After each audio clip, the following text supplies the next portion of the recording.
siapa sih kelompok yang berlatih terus-menerus mengorganisir diri gitu? Ada beberapa kelompok.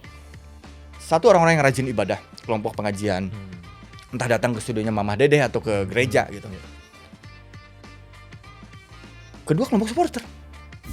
Kalau ada kelompok masyarakat sipil misalnya yang concern tentang bagaimana membangun front rakyat, bagaimana membangun front kesadaran di antara sesama masyarakat gitu. Dan mereka tidak pernah membicarakan kelompok supporter. Mereka kehilangan satu kesempatan untuk engage dengan salah satu kelompok masyarakat sipil yang paling besar dengan intensitas berlatih mengorganisir dirinya seintens mereka. Ada golden time yang dilewatkan dalam sepak bola Indonesia. Dalam konteks persatuan supporter, Kanjuruhan itu golden time luar biasa. Orang ketemu dengan organik gitu, karena merasa capek, karena merasa lelah, karena merasa sedih gitu. Dan itu dilewatkan, dan justru keluar aturan main di mana nggak boleh ada away day misalnya. Ya kalau sekarang jadi ribut lagi, argumentasinya bukan tuh kan, makanya away day dilarang karena kalian masih ribut. Perspektifnya harus dibalik, karena lu nggak memanfaatkan golden time.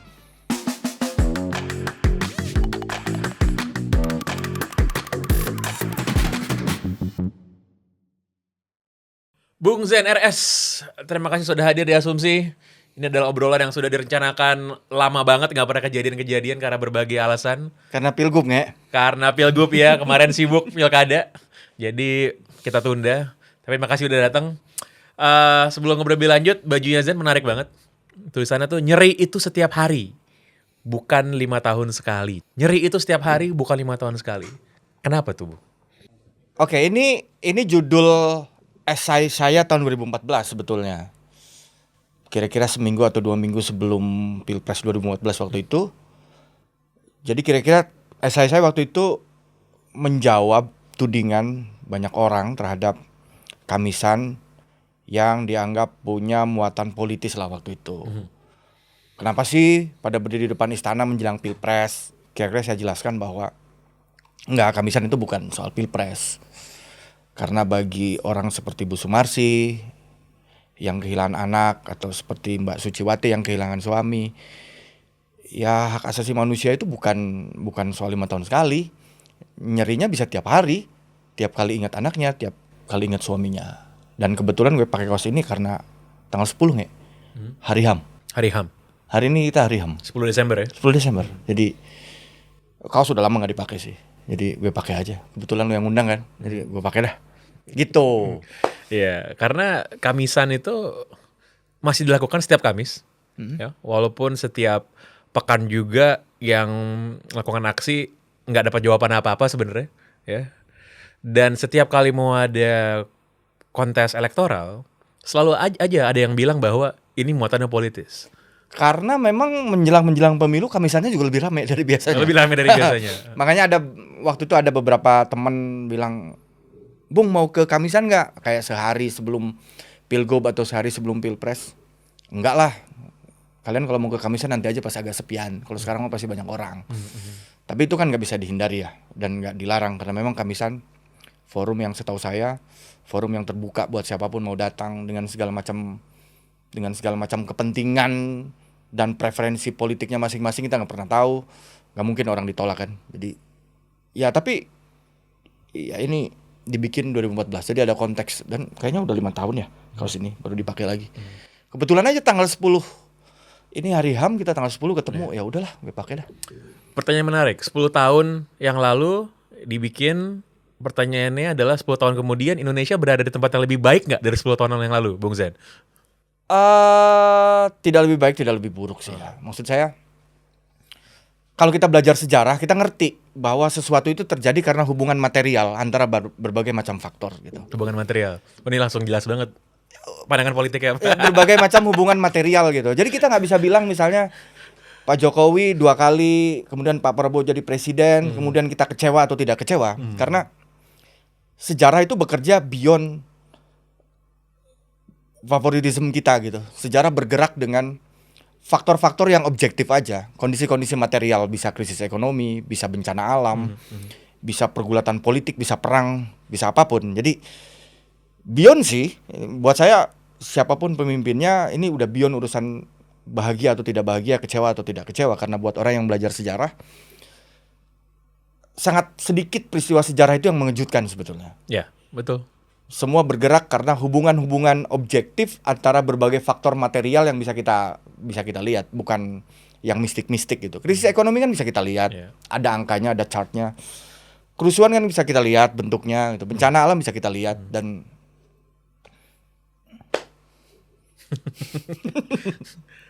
Dan kalau kita lihat sejarah juga, kita tahu bahwa nih sebenarnya kita tadi mau ngomong awal soal sepak bola sebenarnya di awal. Tapi kan kita gak pernah ngomong bola kayak tiap ketemu. Betul. Iya, ini satu hal yang saya rasa juga menarik ya. Karena mungkin orang taunya kalau kita ketemu kita ngomongin bola. Padahal bola itu mungkin hal yang paling gak menarik dari antara hal-hal yang kita bicarain kalau ketemu. Tapi ada kaitannya ini sebenarnya ada irisan karena kita berdua ini adalah orang yang suka bola, ya suka bola banget sebenarnya. Tapi bola bukan satu-satunya hal yang kita suka. Ya. Jadi kita bisa mengkaitkan itu dengan banyak hal.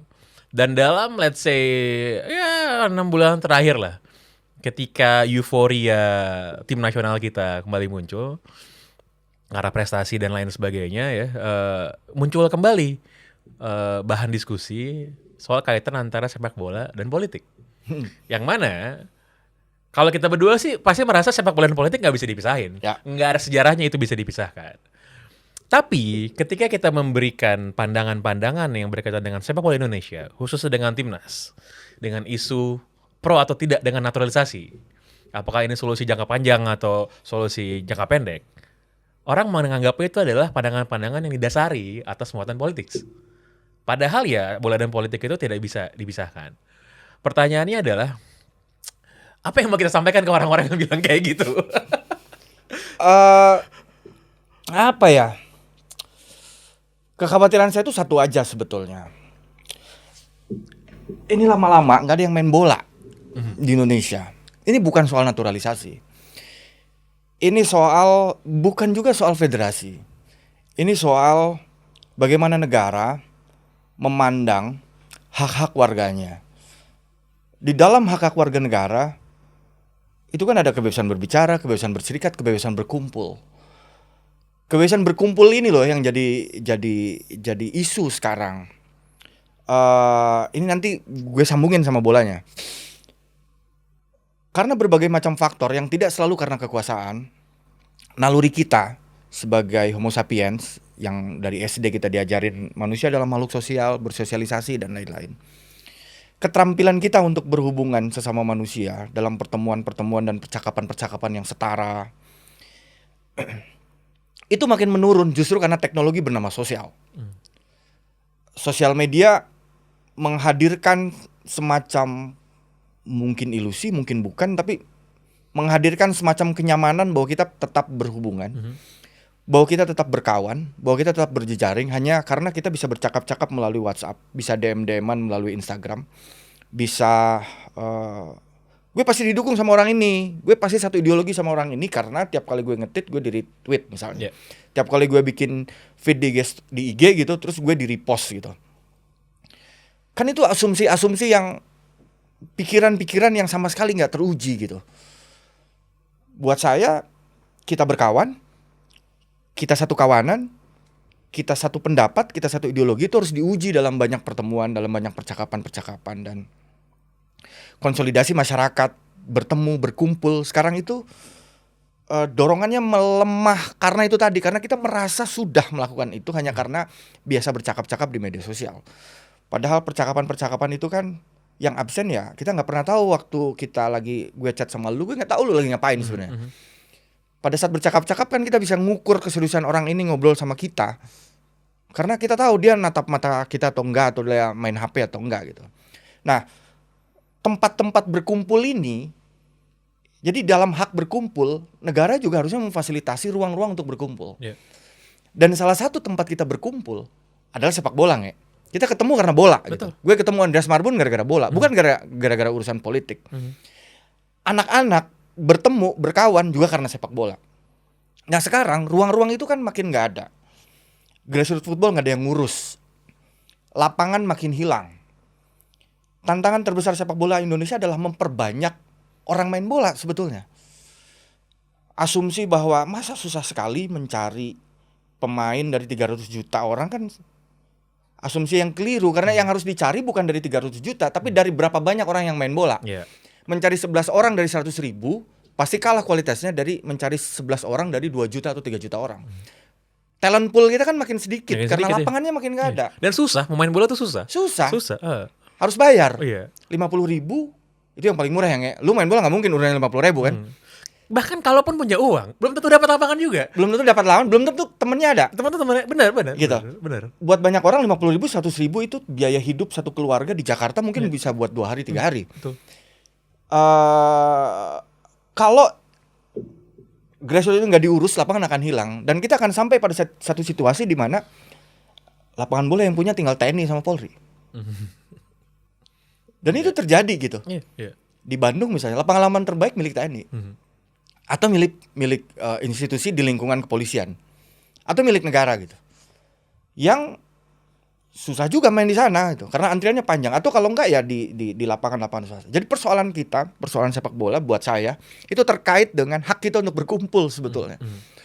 Dan sepak bola yang paling penting saat ini adalah buat saya yang menyediakan ruang-ruang bertemu lagi gitu. Bahkan even nobar pun buat saya sekarang itu penting dan berharga karena kita ketemu. Ruang benar. Main bola fun football pun. Jadi kita tahu ada kawan yang udah 3 kali nggak datang. Kan kita bertanya, kenapa saya anak ini nggak pernah muncul? Ada persoalan apa? Kejerat pinjol? Apa kayak? Jadi kita bisa ngetes, bisa ngecek, bisa checking, checklist. Sini kenapa ya nggak pernah datang? Buat saya berkumpul hari ini, bermain bola itu penting karena itu pengejawantan hak, salah satu hak paling dasar yang dilindungi oleh konstitusi. Dan nggak cukup lu nggak ditangkap hanya karena berkumpul. Negara juga harus menyediakan ruang-ruang berkumpul itu, public space itu. Makanya gue bikin toko buku. Makanya gue happy tuh anak-anak di Bandung bikin Friday Football Street gitu. Karena gue lihat itu dia tiap Jumat main bola di jalan aja gitu ya. main bola di jalan. Ya kita yang ngerti misalnya gimana skateboard dalam konteks Amerika sebagai konteks perebutan ruang. Ketika ruang-ruang udah diokupai oleh baliho-baliho capital atau oleh institusi-institusi yang resmi gitu ya, kan orang nggak bisa lari, orang nggak bisa. Kan itu occupying public space yang memang menjadi hak warga dan sebenarnya terjemahan dari hak untuk berkumpul. Dan gue happy tuh ada inisiatif kayak gitu. Di Blok M udah Rabu malam main bola, di beberapa tempat udah main bola. Main bola itu sekarang berharga buat saya karena kita kumpul, kita ketemu. Kita nggak bisa bikin apa-apa kalau nggak pernah ngumpul dulu. Ngumpul dulu syaratnya nggak? Mau bersekongkol bikin apapun, mau bikin kerusuhan apa harus kumpul dulu itu. Dan itulah kenapa ya kalau ada orang yang meletakkan sepak bola hanya sebagai olahraga ya, hanya dari segi aktivitas fisiknya aja atau sebagai hiburan semata, itu mendegradasi sepak bola dalam potensi yang lebih besar lagi. Karena kalau kita lihat, kita kan selalu berkiblat sama sepak bola Eropa lah gitu ya.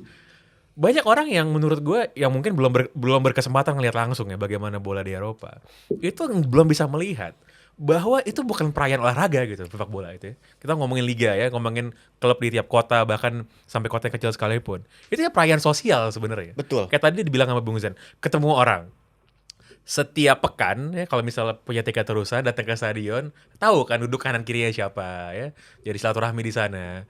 Dan ketika warga-warga yang punya satu common identity ini ketemu terus, mereka kan punya sense apa tuh togetherness kan, punya sense kebersamaan. Tapi masalah buat otoritasnya, orang-orang yang punya common identity ketemu terus itu. Betul. Karena nggak ada yang lebih powerful dari masa yang punya common identity tapi organized kan. Saya punya pandangan begini. Kalau kita ngomongin masyarakat sipil, artinya bukan penegak hukum, bukan yang pegang bedil, katakanlah bukan birokrasi gitu ya. Siapa sih kelompok yang berlatih terus-menerus mengorganisir diri gitu? Ada beberapa kelompok. Ormas bisa kita take out karena ini bisa kita asumsikan sebagai paramiliter atau bahkan semi militer. Terminologi bisa macam-macam, ada semi militer, paramiliter. Tapi kita bisa take out itu. Satu, kelompok pengajian. Termasuk kelompok kebaktian. Itu ketemu tiap hari tuh, ketemu tiap minggu secara berkala. Mahasiswa kita nggak anggap itu sebagai ketemu karena kayak anak-anak asumsi tiap hari datang kan bukan buat mengorganisir diri karena mandatori harus datang. Sama kayak mahasiswa. Datang ke kampus bertemu teman-temannya bukan buat mengorganisir diri sebagai masyarakat, tapi memang kewajiban. Karena wajib gitu. Ini tentang bagaimana kita memanfaatkan, mengoptimalisasi atau mempolitisasi waktu luang sebenarnya. Siapa sih yang secara rutin berkala memanfaatkan waktu luang berkumpul dengan orang-orang yang punya common identity? Satu, orang-orang yang rajin ibadah, kelompok pengajian. Entah datang ke studionya Mamah Dedeh atau ke gereja gitu. Kedua, kelompok supporter. Dan buat saya kelompok supporter adalah kelompok yang gue nggak bilang mereka nggak punya toxic elemennya, bukan. Kita ngomongin bagaimana mereka secara berkala ketemu, memanfaatkan waktu luang. Ini yang penting nih.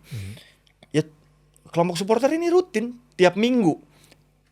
Kalau away, lu mikirin mengorganisir bis, nyari bisnya siapa yang mau. Karena persoalan kalau bisnya ke area-area konflik, nggak semua bis juga mau gitu. Dealing harga, mengorganisir orang, mengorganisir anggota, merencanakan rute-rute kalau melewati daerah konflik itu gimana caranya nggak ditimpukin. Karena kalau ditimpukin bukan cuma kepala yang benjut, harus urunan kaca pecah. Kalau home, siapa kelompok masyarakat sipil yang terlatih tiap minggu berusaha menyelundupkan barang-barang haram dalam tanda petik ke stadion? Barang-barang haram bukan narkoba ya. Flare gitu kan, Spanduk 1312. Spanduk Kanjuruhan. Mahasiswa melakukan latihan itu secara rutin nggak? Enggak. Kelompok masyarakat sipil melakukan latihan itu secara rutin nggak? Enggak. Makanya kelompok supporter ini adalah kelompok yang sebetulnya paling sadar dalam memanfaatkan waktu luang untuk urusan-urusan yang bersifat common. Dan terlatih tuh mereka mengorganisir diri gitu. Untuk urusan-urusan bola-bolaannya. Makanya buat saya, kalau ada kelompok masyarakat sipil misalnya yang concern tentang bagaimana membangun front rakyat, bagaimana membangun front kesadaran di antara sesama masyarakat gitu, dan mereka tidak pernah membicarakan kelompok supporter, mereka kehilangan satu kesempatan untuk engage dengan salah satu kelompok masyarakat sipil yang paling besar dengan intensitas berlatih mengorganisir dirinya seintens mereka. Padahal kalau kita perhatikan, misalnya ya, di demo kalau nggak reformasi di korupsi, Omnibus Law, bentrok pertama dengan apa gue tahu tuh, ada kelompok supporternya. Kita tahu lah mana yang supporter, mana yang enggak, dari sepatunya, dari bajunya, dari jaketnya, dari humming atau chantingnya. Kita tahu gitu. Kalau mahasiswa kan udah agak repot lah ya. Ya Trisakti, UKI, oke lah. Pasukan tempurnya beregenerasi terus-menerus. Tapi dari kampus-kampus yang lain kan agak susah. Demo sejam udah repot kan, panas nggak gitu. Kelompok mana yang ini gitu. Makanya buat saya sepak bola tuh penting untuk karena kita tahu ini kelompok yang sangat sadar untuk memanfaatkan waktu luangnya untuk urusan-urusan yang mereka sadari itu apa. Dan gak ada yang nyuruh. Iya kan? Spending money kan? Betul. Gitu. Ini kan satu potensi besar kalau kita ngomongin tentang kita sebagai sesama pembayar pajak, kita sebagai sesama warga negara, kita nyari common, mencari irisan-irisan gitu ya. Kita nggak ngomongin soal siapa gubernur, siapa bupati, siapa ini, karena lu milih siapapun kalau PPh naik ya lu ngerasain impactnya kan. Itu kenapa kalau ditanya mungkin lu tau lah, gue udah males ngomongin bola, dan lu pasti merhatiin kenapa Zen ngomongin bola lagi, terus kemana-mana di forum-forum ngomongin bola lagi, ya karena saya merasa kita nggak mungkin mengubah satu kelompok supporter besar itu menjadi sangat dramatis di twist, itu nggak mungkin gitu. Sama mahasiswa juga sama, kita nggak bisa gitu. Satu universitas tiba-tiba mahasiswa jadi progresif semua, tuh nggak mungkin. Yang memang kita harus temukan adalah kawan-kawan, orang-orang yang memang mungkin untuk diajak ngobrol bareng. Dan gak perlu semua memang, karena itu kerja yang hampir mustahil ketika kondisi-kondisi materialnya tidak memungkinkan semua orang marah kan gitu. Dalam kondisi normal kan cukup kita mencari beberapa teman, beberapa kawan, beberapa orang yang bisa kita ajak ngobrol. Dan kelompok supporter, sebagaimana kelompok mahasiswa, ya adalah masyarakat sipil. Dan buat saya sepak bola adalah tempat latihan masyarakat sipil sebenarnya. Setuju. Karena lu berhadapan dengan hampir semua otoritas pertandingan, otoritas federasi, otoritas keamanan, otoritas negara. Iya. Semua otoritas ngumpul tuh di situ. Dan kita ketemu dengan orang-orang yang berhadapan dengan otoriti itu. Ya selalu ada masalah. Di semua tempat ada abang-abangannya. Aspek toksiknya juga nggak pernah habis. Tapi ya sebagaimana kita memandang masyarakat sipil secara keseluruhan, ya ini kawan. Betul. Ini masyarakat yang memang bagian dari kita. Mereka bisa jadi teman. Gue nggak mau bilang menemani mereka. Mereka juga menemani kita gitu loh maksudku. Kamen irisan-irisan ini kan yang harus terus-menerus dicari sebelum kita loncat ngomongin hal-hal besar, perubahan apa yang bisa kita lakukan. Betul. Dan kalau kita ngomongin soal posisi kelompok supporter ya dalam peta yang lebih besar dalam civil society, sebenarnya kan kalau kita mau tarik lebih mundur lagi, kan salah satu ekses terburuknya dari terdepolitisasinya masyarakat Indonesia selama Orde Baru yang masih kerasa sampai sekarang eksesnya itu adalah betapa tidak adanya political consciousness, kesadaran politik untuk berorganisir. Kalau political consciousness-nya pribadi, saya rasa banyak, apalagi dengan informasi makin ini ya, makin gampang didapatkan dan lain sebagainya. Tapi kalau kita boleh jujur, kita kan jarang ngelihat ada gerakan massa organik, ya, yang tidak diorganize oleh higher authority, gitu ya. Mau itu partai politik kah, mau itu pendanaan entah dari mana, yang benar-benar datang bottom up dari bawah, yang bisa memiliki platform politik tertentu. Dan kita ngomongin politik bukan dalam politik elektoral, tapi ya kepentingan politik mereka sebagai warga gitu.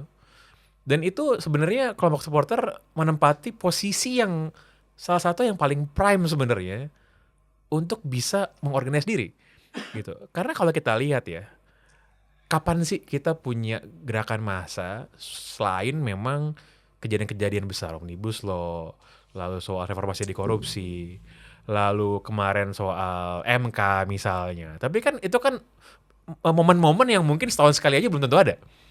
Tapi yang memang rajin untuk turun, beraksi, ya kelompok fans, kelompok supporter. Nah, jadi kalau misalnya kita lihat ada orang yang anti bilang bahwa jangan menaruh politik dalam sepak bola. Itu kan sebenarnya bukan dalam pertandingan sepak bola ya yang mereka maksud. Tapi jangan memberitahu kepada kelompok supporter yang terorganize dan punya massa dalam jumlah besar ini bahwa mereka sebenarnya punya kekuatan. Kurang lebih kayak gitu sebenarnya kan. Betul. Kan? Ya sebenarnya tendang jauh-jauh politik dari sepak bola itu kan sebetulnya adalah pilihan strategis dari FIFA ceritanya ya. Untuk mengoptimize industrialisasi lah kira-kira gitu. Biar nggak banyak gangguan lah. Kan itu kira-kira depolitisasinya di situ gitu.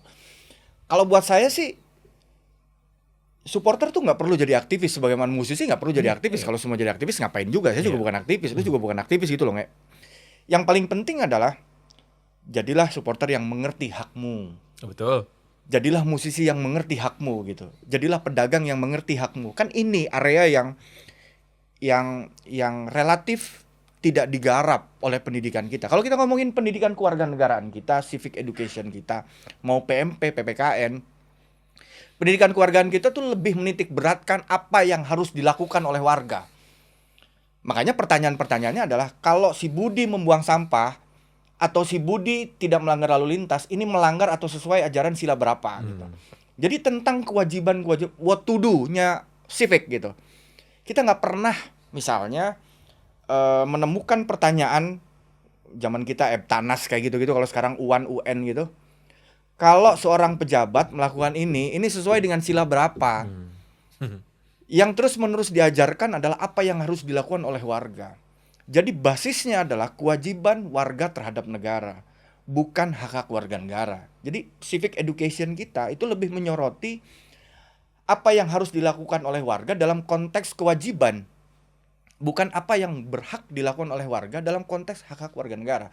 Jadi pendidikan kita, pendidikan politik kita, pendidikan kewarganegaraan kita lebih menitik beratkan hubungan warga dengan negara dalam konteks kewajiban warga, bukan konteksnya hak-hak warga gitu. Ini yang membuat kultus kepemimpinan jadi gede gitu, ngebela pejabat, ngebela politisi itu bisa dilakukan dengan sangat amat all out gitu, dan sangat mudah gitu sekarang. Sesama civic nih, sesama warga negara nge-call out, nge-cancel gitu ya. Makanya ada idiom di Twitter tuh, kita ini jahat bener sama orang baik gitu, tapi baik bener sama orang jahat gitu. Karena kalau sama orang baik standar kita jadi harus tinggi luar biasa, sehingga kalau ada satu orang melakukan kesalahan, semua hal yang dia lakukan jadi batal, semua pertemanannya juga batal, semua organisasi yang pernah dia masuki juga dibatalkan gitu. Ya karena itu tadi, karena menurut saya kita tuh dididik untuk menjadi warga negara yang baik dalam konteks kewajiban warga, bukan menjadi warga yang baik dalam konteks, loh, kalau kita demonstrasi keras-kerasan gitu, kita warga yang baik karena kita merayakan hak kita. Cuma karena dididik bahwa warga yang baik adalah yang taat kewajiban, bukan yang bisa mengoptimize hak-haknya sampai limit yang paling jauh yang dimungkinkan. Jadinya begini kan.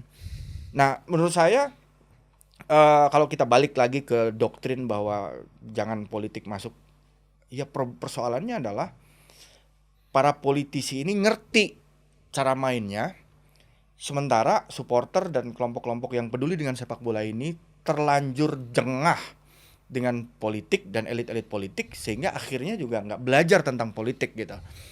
Kan itu persoalan gitu. Jadinya woke. Jadinya woke kan gitu. Karena apa-apa ditolak gitu. Dan berangkat dari satu titik ideal yang sebetulnya begitu lu uji di realitas, lu nggak bisa ngapa-ngapain gitu. Lu kan nggak mungkin jadi woke nih, karena lu mengorganisir dalam konteks politik elektoral kan gitu. Lu nggak mungkin woke gitu.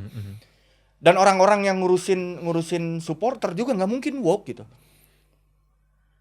Karena lu ketemu realitas sehari-hari di mana perkelahian ada, di mana chanting yang memang inappropriate tuh ada gitu, dan lu berhadapan dengan realitas itu.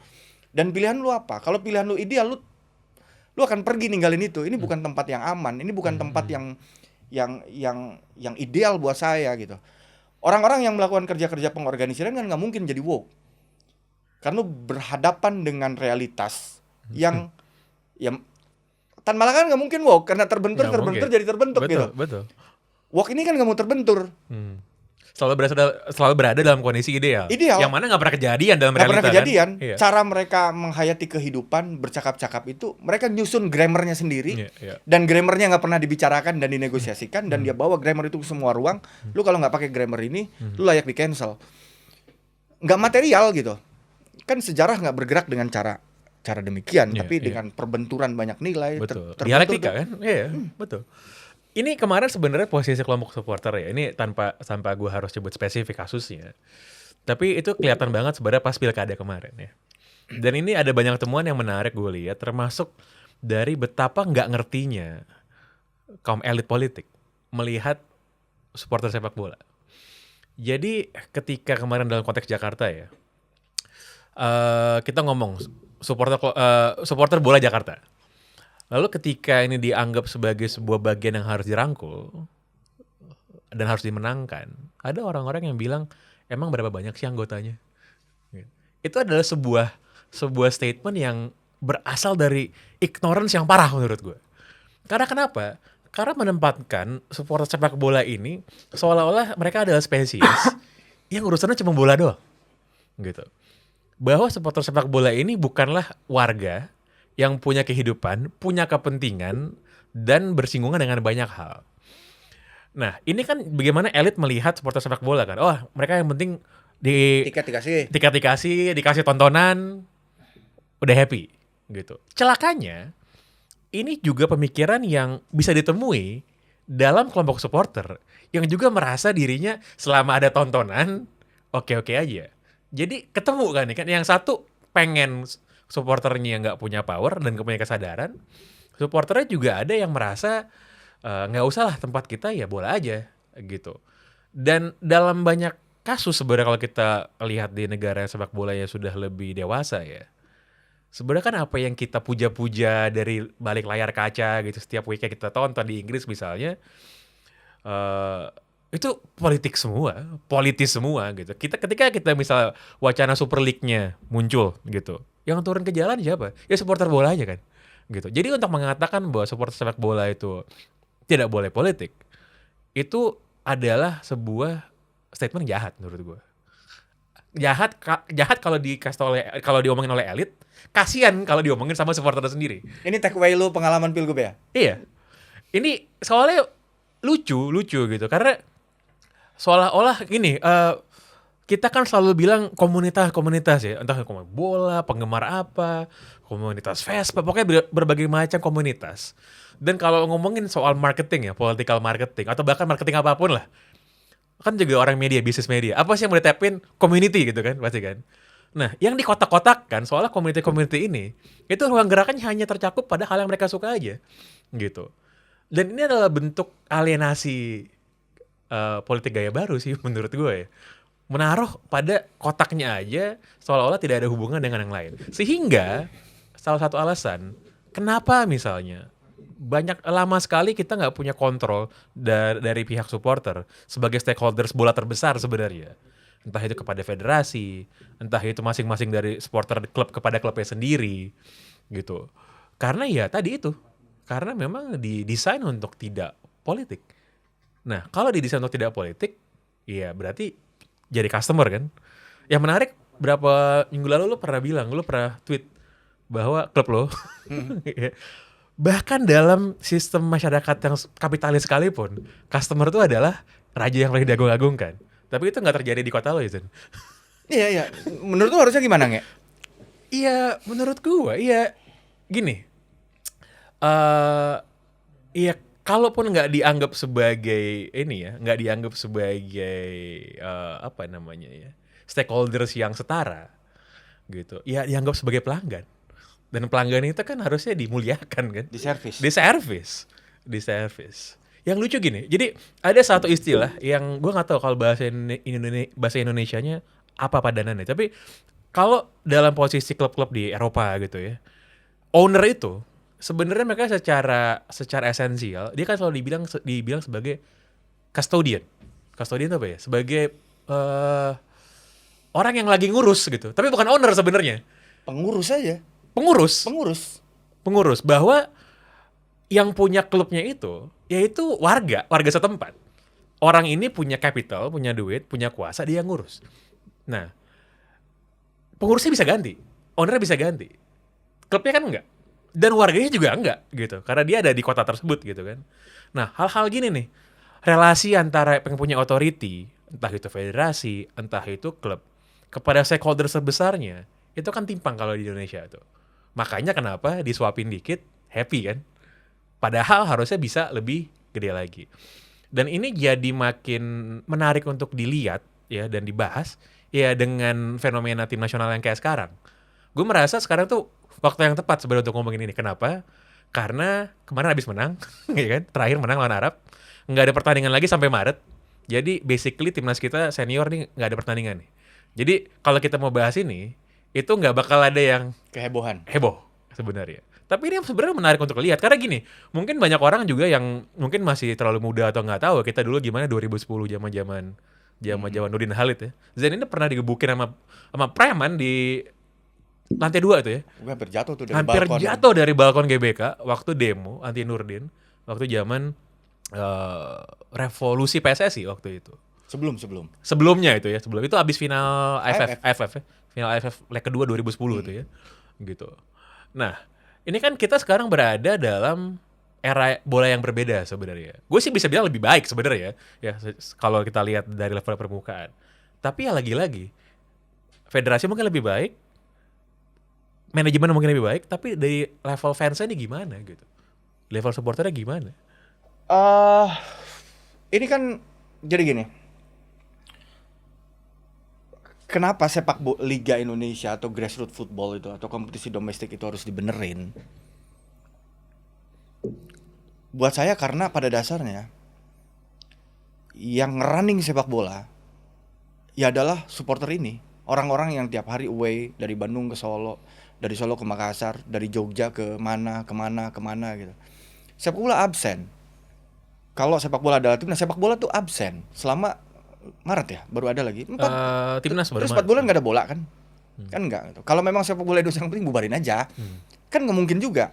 Kita tahu revenue stream dari sepak bola Indonesia hak siar Liga Indonesia, Liga 1, Liga 2 berapa gede gitu. Kan nggak mungkin juga itu ditinggalin. Makanya saya selalu bilang bahwa kenapa sepak bola Indonesia, Liga Indonesia terus dibenerin, grassroots football itu harus dibenerin. Karena kalau nggak dibenerin secara serius, bersungguh-sungguh dan dengan skema yang jelas, gue khawatir ada kanjuruhan lagi gitu loh. Gue nggak ngomongin dulu prestasi deh. Kan ini terjadi gitu. Away day dilarang ini kan juga nggak menyelesaikan persoalan-persoalan paling fundamental. Semua korban-korban yang meninggal di Bandung atau di Jakarta itu kan dalam konteks larangan away day juga sebenarnya. Nggak ada resmi gitu. Misalnya dari Jakarta boleh ke Bandung, dari Bandung boleh ke Jakarta pada saat lagi mereka bertanding, atau beberapa tahun lalu nggak ada izin Surabaya boleh ke Malang, Malang boleh ke Surabaya. Hampir semua tragedi itu terjadi ketika nggak ada larangan away day kan. Jadi Liga Indonesia itu harus dibenerin, karena gue khawatir akan ada kanjuruhan-kanjuruhan berikutnya, ada orang-orang mati lagi, karena nggak ada usaha yang luar biasa sistematis untuk ngebenerin ini. Bayangkan kalau setelah kanjuruhan itu, aku tuh masih ingat malam kanjuruhan, besoknya tuh Persija. Itu golden time tuh. Kalau habis itu liga jalan lagi, Persija berjalan dan Jackmania boleh masuk ke Bandung. Kalau nggak ada yang aneh-aneh ya, kalau nggak ada yang kerja buat ngerjain lah kira-kira, teorinya nggak akan jadi apa-apa, karena orang sedang terpukul, orang sedang sedih, orang sudah merasa capek gitu. Tapi golden time itu dilewatkan justru dengan ngeluarin aturan nggak boleh ada away day.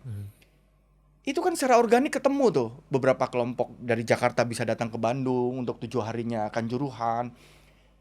Di Jogja, Sleman, Mataram, Solo ketemu. Itu kan golden time yang mestinya bisa dirayakan dengan cara pertandingan paling beresiko lakukan pada saat itu gitu. Sekarang udah telanjur nih. Perang di medsos tetap jalan, kanjuruhan udah lupa, dan nggak pernah ada pengalaman officially gitu. Supporter Bandung bisa ke Jakarta, supporter Jakarta bisa ke Bandung, supporter Surabaya bisa ke Malang, Malang bisa ke Surabaya. Golden time-nya dilewatkan justru.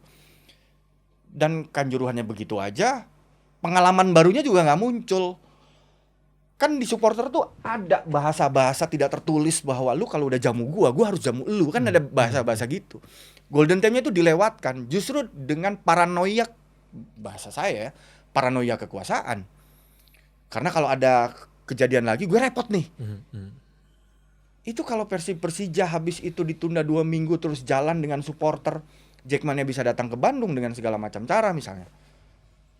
Habis itu Surabaya bisa, atau daerah-daerah konflik itu didesain sedemikian rupa, jadwalnya dicepetin deh. Persis Solo lawan PSIM-nya dicepetin, atau PSS sama Persis Solo-nya dicepetin. Yang tadinya akhir musim jadi itu akan jadi pengalaman yang luar beresiko. Makanya apa-apa harus diorganisir, apa-apa harus diajak bicara. Tapi buat saya itu bisa diusahakan, dan itu akan jadi golden time yang akan bisa dioptimalkan dengan sangat amat baik gitu. Kita tahu sejarah bekerja dengan cara-cara tertentu, dan kita tahu juga ada banyak momentum-momentum sejarah yang bisa dioptimalkan, dan ada momentum-momentum sejarah yang gagal dioptimalkan. Misalnya 98 gitu, Soeharto jatuh, SI-nya bulan November, 3-4 bulan itu adalah waktu yang sangat amat cukup untuk melakukan konsolidasi kekuasaan waktu itu misalnya. Agenda reformasi itu apa? Bubarin Golkar misalnya. Loh, Golkar bulan Juni bisa bikin kongres hampir tanpa gangguan gitu, karena ada Piala Dunia 98 ya. Dan orang udah capek. Betul ya. Momentumnya lewat. Sebagai pembaca sejarah, ada golden time itu, ada aturan-aturan main di mana golden time itu harus dioptimalkan gitu. Soeharto melakukannya dengan sangat amat baik. Golden time-nya dipakai untuk menghabisin hampir semua kelompok kiri. No mercy gitu. Semua agenda politiknya berhasil gitu. Nah, ada golden time yang dilewatkan dalam sepak bola Indonesia. Dalam konteks persatuan supporter, kanjuruhan itu golden time luar biasa.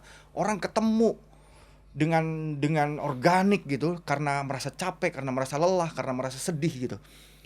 Dan itu dilewatkan, dan justru keluar aturan main di mana nggak boleh ada away day misalnya. Ya kalau sekarang jadi ribut lagi, argumentasinya bukan tuh kan, makanya away day dilarang karena kalian masih ribut. perspektifnya harus dibalik, karena lu nggak memanfaatkan golden time untuk memunculkan pengalaman-pengalaman baru di mana ada dua kelompok supporter yang nggak pernah satu tribun jadi satu tribun. Itu pengalaman yang buat saya bisa sangat dielaborasi ke generasi-generasi berikutnya. Kan ada bahasa kalau lu dijamu sama gua harus jamu lu gitu. Pengalaman itu lewat. Karena logiknya adalah logik kekuasaan yang nggak mau capek, nggak mau ribet gitu. Ya, dan gini kan, kalau dalam ngomongin konteks larangan away day ya, ini kan sesuatu yang sering terjadi dalam sepak bola Indonesia ya. Dan kalau lagi-lagi kalau dikomparasi dengan sepak bola di negara lain yang lebih dewasa, ini sebenarnya lucu banget karena yang namanya football violence, kekerasan dalam sepak bola itu bukan fenomena unik Indonesia, enggak. Di mana-mana ya massa dalam jumlah besar, terorganisir, punya kabel identity, pasti akan berbenturan dengan identitas yang berseberangan. Tapi ini kan masalahnya soal satu, niat atau enggak, mau ribet atau enggak, ada penegakan hukum atau enggak, gitu. Kalau misalnya nih, orang sering bilang ya, apalagi orang-orang yang memang kelihatan banget nggak pernah ngerti bola gitu. Iya, soal kalau di Indonesia fansnya barbar, tidak teredukasi gitu. Lah, di belahan dunia lain pun juga sama gitu. Mau lo PhD juga ada di tribun stadion pasti jadi barbar. Jadi nggak ada hubungannya sama itu. Dan ini adalah salah satu bentuk simplifikasi masalah yang terus terjadi gitu. Oke, karena sering ribut, nggak boleh ada away day. Nggak ada away day pun tetap ribut gitu. Jadi kan sebenarnya ya males aja, males dan nggak mau ribet, dan tidak ada orang yang bisa mengadvokasi kenapa harusnya nggak demikian gitu. Nah, kalau dalam pemahaman gue, ini kan harusnya dilakukan oleh stakeholder terbesar tadi, yaitu fans-fans ini, yang harusnya satu memang punya kesadaran politik, dan kedua memang mau ngasih pressure. Gue juga sadar bahwa masing-masing kelompok ini kan punya kepentingan sendiri-sendiri. Ngapain gue fight buat orang lain, kira-kira gitu kan. Tapi dalam bayangan lo, mungkin nggak sih bahwa kelompok supporter yang berbeda-beda warna ini, ya mereka nggak usah mengenyampingkan rivalitasnya. Tapi kalau mereka come up dengan satu agenda bersama, dan nggak perlu diperlebar untuk urusan yang lain ya, satu agenda bersama dalam konteks kesupporteran, dalam konteks perlindungan pada waktu away, itu mungkin nggak sih collective bargaining gitu? Sulit sih, harus diakui sulit ya, karena lu tadi dengan sangat on point ngejelasin bahwa masing-masing punya interest sendiri-sendiri, dan sayangnya interestnya itu kadangkala juga tidak datang organik dari kelompok-kelompok itu. Ada irisan-irisan dengan para elit di kotanya masing-masing, ada irisan-irisan yang memang, jadi kalau dibilang apa namanya federasi yang nggak mau ribet, enggak cuma federasi, banyak orang tuh memang nggak mau ribet ya. Banyak orang nggak mau ribet gitu. Dan kalau buat saya gini sih sekarang, sepak bola ini udah cermin masyarakatnya lah. Apa yang terjadi di supporter pada dasarnya terjadi di tempat lain. Betul. Supporter rusuh, supporter nggak rusuh juga. Gangster ada di Bandung. Ormas di mana-mana bentrok rebutan lahan parkir. Kita nggak bisa membayangkan situasi anti kekerasan ketika society-nya sebenarnya penuh dengan kekerasan struktural, kekerasan yang bersifat sistematik, kekerasan yang nggak fisikal lu dijotos gitu, tapi lu babak belur dalam hidup sehari-hari. Ini kan kekerasan struktural, kekerasan sistematik gitu. Anti kekerasan ini hanya bisa terjadi ketika problem-problem strukturalnya juga dibenerin, problem-problem sistematisnya diberesin. Ada orang-orang yang memang gobloknya minta ampun sehingga dikasih tahu nggak bisa tuh, ada, betul itu. Tapi ada banyak situasi yang sebetulnya bisa dihindari manakala problem-problem strukturalnya itu disadari oleh otoriti. Saya tuh masih ingat banget perseteruan misalnya Persib sama Persija. Setelah Haringga meninggal di GBLA, tewas dikeroyok oleh kelompok supporter Bobotoh ya, Bandung ya. Bukan oknum, ya pasti itu Bobotoh. Itu kan relatif tenang melanda itu. Saya masih ingat Bung Ferry itu sempat marahin atau ngeplak ya supporter Persija di Bekasi gara-gara chanting yang provokatif atau apalah ya. Cuma saya juga ingat bahwa pertandingan Persib-Persija di leg berikutnya itu nggak dapat izin dan tertunda berkali-kali. Akibatnya apa? Karena ditunda berkali-kali, ya sudah sepet-sepetannya muncul. Cywarnya muncul lagi dan berujung, kalau koreksi kalau gue keliru ya, yang ada pemain-pemain Persija kemudian ngeledek Persib itu loh, yang akhirnya mereka juga minta maaf bersama. Itu tuh muncul dalam konteks ketika ada golden time yang dilewatkan, yang justru gue nggak tahu itu intentionally atau unintentionally, tapi outputnya sama. Konfliknya jadi dirawat, konfliknya jadi tetap terus ada pada saat golden time-nya itu beberapa kali tersedia sebetulnya. Karena kebijakan yang menurut saya malah capek, karena kebijakan yang nggak mau menyentuh akar-akar persoalan, karena nggak mau ribet gitu. Buat saya persoalan terbesar supporter saat ini bukan bersatu sih, bukan bersatu antar semua kelompok gitu. Dan gak akan kejadian itu. Nggak akan kejadian. Persoalan supporter buat saya adalah persoalan warga negara, di mana semua kelompok elemen masyarakat sipil itu memang udah diisolasi di klasternya masing-masing, dibelah-belah di klasternya masing-masing. Lu nggak boleh ngomong politik karena pemilunya udah selesai. Isolasi ini gitu ya, sekat-sekat sosial ini yang menjadi persoalan kita hari ini. Kita nggak bisa ngomongin persoalan supporter itu tanpa meletakkannya ke dalam persoalan pengelolaan negara, pengelolaan warga, masyarakat gitu ya, di depan hukum, di hadapan kekuasaan. Ini sama gitu loh, ya gimana kita bisa menjadi apa ya? Tiba-tiba naik motor, tiba-tiba lu ditimpukin. Itu kan sama dengan, kebayang nggak warga Dago Elos, tiba-tiba lagi tidur nyenyak, tiba-tiba ada orang bernama Muller tiba-tiba datang mengklaim, Muller nih siapa gitu. Itu ternyata bukan orang Jerman, bukan orang bule. Ini orang Indonesia kaget gue. Yang belaga gila mendaftarkan namanya ke pengadilan untuk dapat nama Muller gitu. Atau lu tiba-tiba lagi lewat, tiba-tiba ditembak gitu.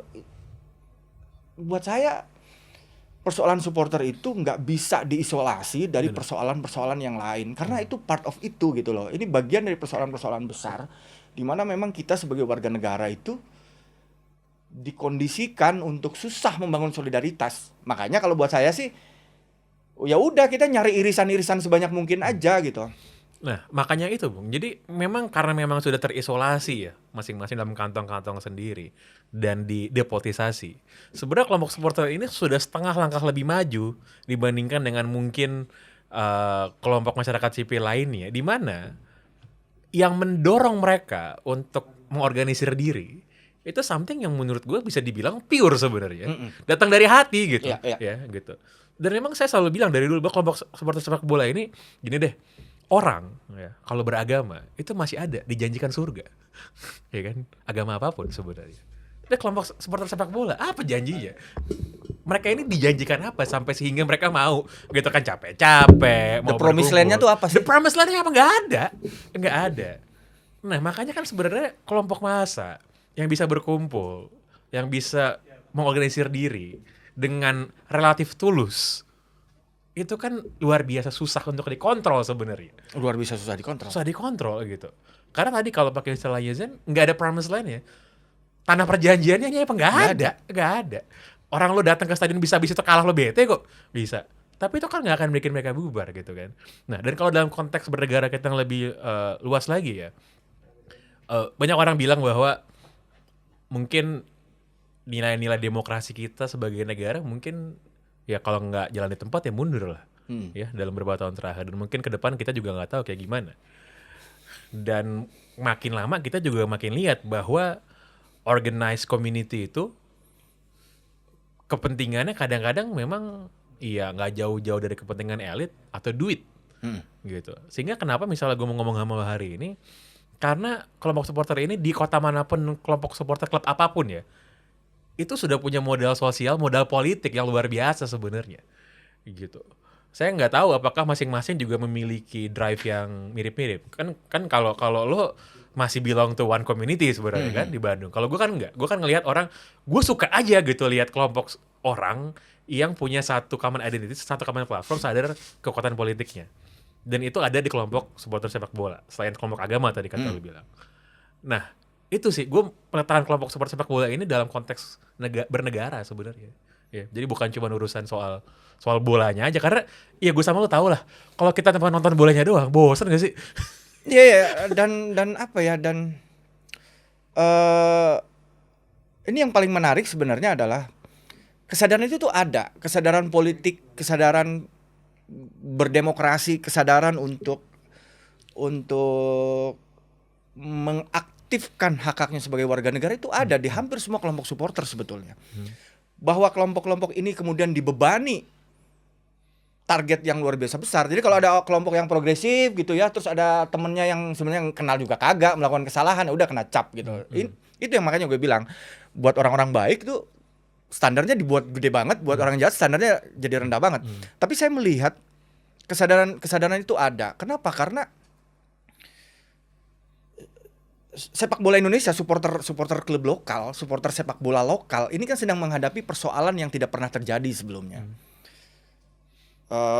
Timnas yang progres kayak gini, mengalami kanjuruhan, harga tiket di mana-mana naik luar biasa, sementara inflasi tinggi, sementara rasio kenaikan gaji kebanyakan orang juga nggak setinggi itu, dan hasrat untuk mengontrol supporter melalui etiket, harus download apps dulu, macam-macam. Ini kan persoalan yang dihadapi oleh hampir semua kelompok supporter. Apa yang terjadi di Bandung akan diduplikasi di mana-mana. Udah diduplikasi sama timnas. Ini akan terjadi di mana-mana sebenarnya. Jadi keresahannya itu ada. Dan ini jenis keresahan yang sejauh yang saya tahu tuh nggak se-common ini. Gitu. Ini yang membuat kelompok supporter itu sekarang berhadapan dengan situasi persimpangan sebenarnya, karena mereka berhadapan dengan satu, kalau industri sepak bola kan titik baliknya 2008 waktu Joko Driono memaksa semua klub harus berbadan hukum. Nah, bagi supporter tahun-tahun ini nih pasca kanjuruhan inilah persimpangan jalan mereka gitu, karena cara menonton, cara mengakses stadion, cara mengakses pertandingan itu mengalami satu perubahan yang bisa dianggap sebagai turning point ya. Dan ini meresahkan. Di hampir semua kelompok supporter itu resah. Nah, keresahan-keresahan ini saya melihat di banyak kawan, di banyak kota, di banyak tempat. Ada banyak orang yang menyadari ini sebagai bagian dari persoalan besar mereka sebagai warga negara, bukan semata-mata sebagai supporter. Nah, kalau saya sih nggak merasa saya sih seneng aja ngumpul karena ya ketemu sama orang-orang gitu. Saya menemani mereka menemani saya. Kemana-mana ada temen, itu feeling safe gitu ya, di situasi yang kita nggak tahu beberapa waktu mendatang akan kayak apa, masih ada pemilu apa enggak gitu. Irisan-irisan itu sih yang harus kita temukan sekarang. Dan memang nggak ada panaseanya, nggak ada satu obat mujarab kemudian semua selesai. Kan sejarah nggak bekerja dengan cara begitu ya gitu. Di setiap kelompok supporter ada banyak yang toksik gitu, ada banyak yang progresif, sebagaimana di mahasiswa, sebagaimana di partai, sebagaimana di sektor-sektor kehidupan yang lain. Jadi supporter itu nggak melampaui kelompok masyarakat yang lain, sama aja. Bajingannya banyak, orang baiknya juga banyak, orang yang progresifnya banyak, yang malas-malasan juga banyak, sama aja gitu. Tugas kita ya ketemu dengan sebanyak mungkin orang ini, ngobrol, dan dari situ mencari irisan-irisan baru yang siapa tahu bisa menjadi common fortress ya, manakala ada kebijakan-kebijakan dari negara yang merepotkan kita semua sebagai warga, sebagai sesama pembayar pajak.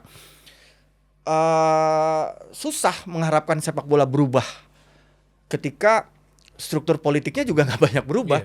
Hampir nggak ada bedanya gitu loh, cara negara dikelola dan sepak bola dikelola gitu. Nah, kita nggak ngebayangin gitu sepak bola berubah luar biasa dramatis secara struktural, fundamental. Bukan timnas ya, tapi sepak bola secara keseluruhan. Ya saya pengen ada grassroots football kan grassroots football itu adalah mendemokratisasikan akar rumput. Ketika politiknya nggak begitu, susah juga gitu loh. Makanya saya selalu bilang bahwa sepak bola ya nggak pernah bisa dipisahkan gitu.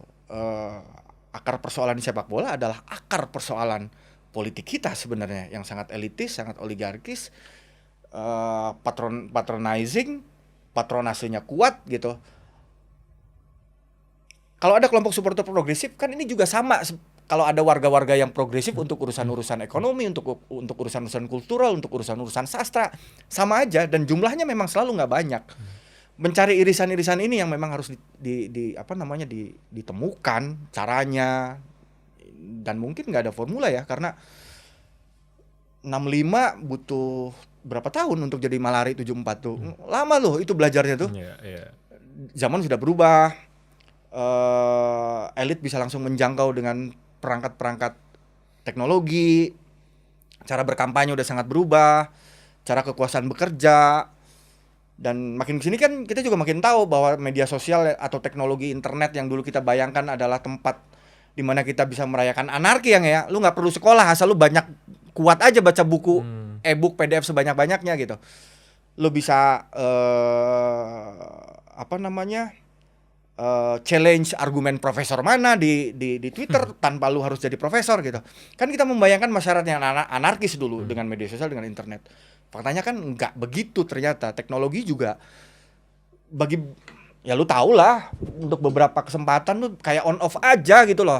Apa yang ada di timeline tuh gue nge-like Kamala untuk ngecek seberapa masih demokratis nih X gitu ya. Kalau dulu kan logiknya kalau kita nge-like kebanyakan A ya lu akan disodorin terus tentang A. Teori bubble di sosial media kan gitu. Nggak juga yang muncul di timeline gue Trump mulu gitu. So kendalanya banyak, persoalannya banyak, jauh lebih sulit, masyarakat semakin terfragmentasi, pilihan hiburannya juga makin banyak, pilihan untuk marah-marahnya juga banyak gitu. Kalau dulu kan orang nggak bisa marah-marah bersama-sama, kecuali lu harus ngumpul baru marah bersama-sama. Sekarang dengan trending topik, lu udah ngerasa marah bersama-sama gitu. Kan itu juga persoalan. Menurut saya sering ketemu, sering ngumpul. Lu sama gue juga harus lebih sering ketemu gitu. Harusnya sih ya. Kayak dulu kita gitu. Itu sih yang harus kita lakukan. Dan ya sebagai masyarakat sipil juga jangan jadi woke gitu. Jangan jadi woke, jangan kalau ada satu RUU gitu kita ngumpul-ngumpul ngomel-ngomel ini RUU, kita bahkan nggak tahu itu RUU udah draft berapa. Kita mau ngomentarin RUU tapi itu nggak tahu ada di draft berapa, berarti kan kita bahkan di dalam aja nggak punya temen. Lu gimana mau menang gitu. Jangan jadi woke. Ya sadar aja bahwa berkawan itu ngobrol bahkan dengan orang yang lu anggap ini pun kita nggak tahu dia bisa ngasih info apa gitu. Oke. Makasih Bung Zen atas obrolannya yang semoga nggak terlalu berat ya buat teman-teman yang nonton, tapi satu key takeaway sebenarnya dari obrolan kita adalah dalam iklim demokrasi yang mungkin penuh dengan tanda tanya ini, di mana penuh tanda tanya itu apaan? Ya penuh tanda tanya akan lebih bagus atau enggak gitu. Masih ada pemilu nggak ya? Mudah-mudahan masih ada ya. Mudah-mudahan masih ada. Karena walaupun gue banyak gak setujunya sama presiden kita yang sekarang, tapi gue tidak bisa menafikan bahwa Pak Presiden ini orang yang terpelajar, Bung Zen. Gitu. Gue harapkan kalau yang ingin pemilu dipilih langsung kan, yang pengen MPRS dibalikin, GBHN dibalikin kan malah PDIP. Iya. Bukan. Ini bukan soal siapa yang berkuasa. Betul. Ini aspirasi lama yang nggak pernah hilang gitu dalam mimpi beberapa orang tua kita. Betul. Dan itu saya rasanya sih udah nggak relevan sebenarnya untuk dikembalikan kayak gitu ya. Kalau menurut gue pribadi. Tapi dalam iklim demokrasi kita yang kayak sekarang, memang kelompok masyarakat yang punya jadwal rutin untuk berkumpul. Punya jadwal rutin, punya identitas yang cukup kuat untuk menggerakkan mereka. Jadwal rutin ngumpul yang bukan mandatori loh. Yang bukan wajib, betul. Dan ketika datang sebagai kekuatan itu mereka sangat-sangat terdengar, yaitu kelompok supporter sepak bola. Jadi gue rasa gue sama Zen mau bilang bahwa sepak bola nggak bisa dipisahkan dari politik, dan kelompok supporter sepak bola harus sadar dengan kekuatan politiknya dimanapun dan apapun warna identitasnya. Sampai jumpa, makasih.